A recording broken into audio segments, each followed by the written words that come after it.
Aici trebuie să fie, știu, Snowflake.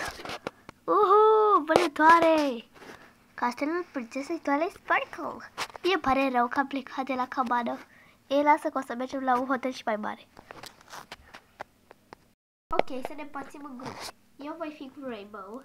Snowflake, tu vei fi cu Sunset. Nu, vreau eu să fiu cu Sunset. Ok, deci Snowflake, tu vei fi cu Crystal Light. Doamne. Și tu, Sunset, vei fi cu Candace. Ok? Ok, va trebui să găsim cheia și să căutăm multe comori aici. Sunt de acord. Și noi. Ok, să începem. Yay! Prințesa Twilight Sparkle are și un leagăn. Ui, ia uite ce distractiv. Snowflake, hai. Mă cheamă Orange Slices. Ok, Orange Slices, haide, pierdem timpul. Ce e locul ăsta? Wow, ăsta e un car. Pot să mă dau în el? No. Ok, mersi că m-ai lăsat. Ui! Vreau încă o dată. E prea caragios.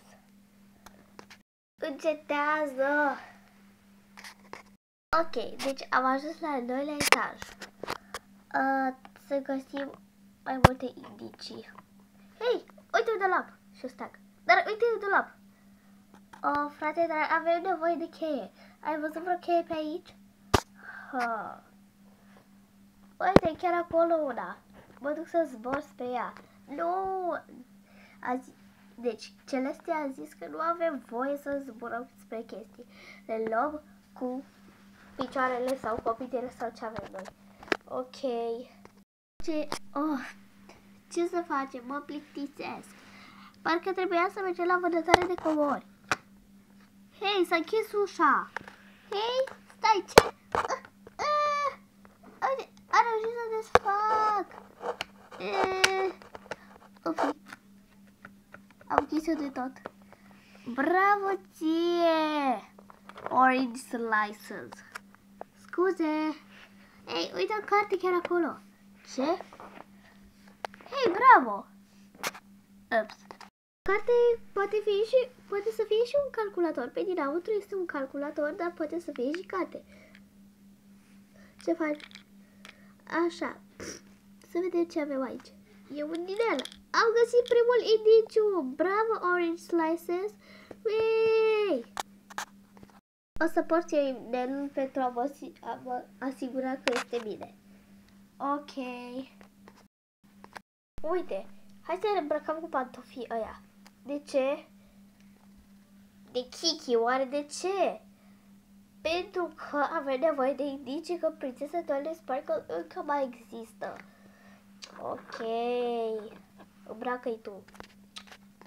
Ok, gata. Trebuie să găsim doar cheia și vom putea deschide orice. Dar în manual zicea că sunt două chei, nu? Zicea că e una în formă de stea și că e una cu inimă și cu semnul ei drăguț. Nu știu, palatul ei are o grămadă de mistere. Uite, ia cheia aia de acolo. De ce eu? Eu mi-am pus pantofii, alunec. E de greu. Haide, Sasat, sunt sigură că celelalte fete au găsit o grămadă de indicii. Iar noi n-am găsit niciunul. Celestia se va supăra pe noi și o să zică că doar ne-am distrat. Nu e adevărat. Caută-le tu. Eu mă dau.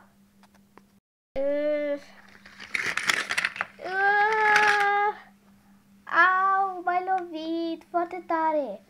Scuze, doar că de ce stăteai acolo? Voiam să iau o cheie. Am găsit-o. Au! Bună, fetelor! Noi am găsit primul indiciu. Ia uite, un inel! Bravo ție, eu m-am lovit. Scuze! Nu te mai da pe corcior și caută indicii. Am găsit un inel dintr-o carte. Wow, ce fain! Noi am găsit niște papuși pe un dulap. Noi n-am găsit nimica! Ha, ha, ha! Indicii sunt aici. Ia uite, mă pot da și cu spatele. E... Upsi, am căzut. Parcă așa e și mai caragios. Ok.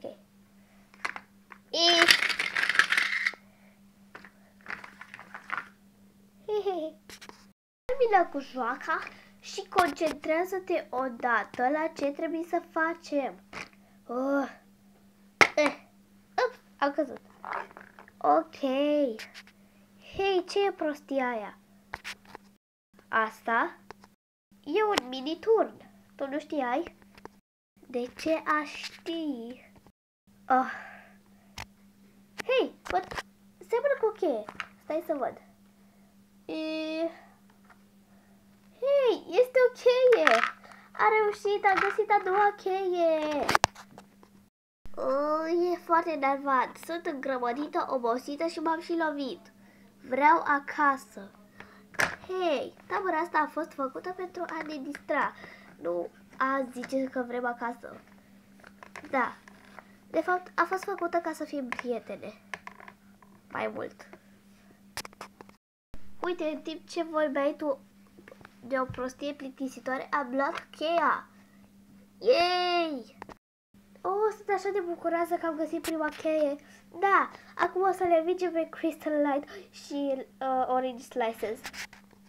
Dar nu e urât să lăsăm palatul așa? De ce ar fi urât? Prințesa Twilight Sparkle nu mai este. Așa că nu are mai niciun sens.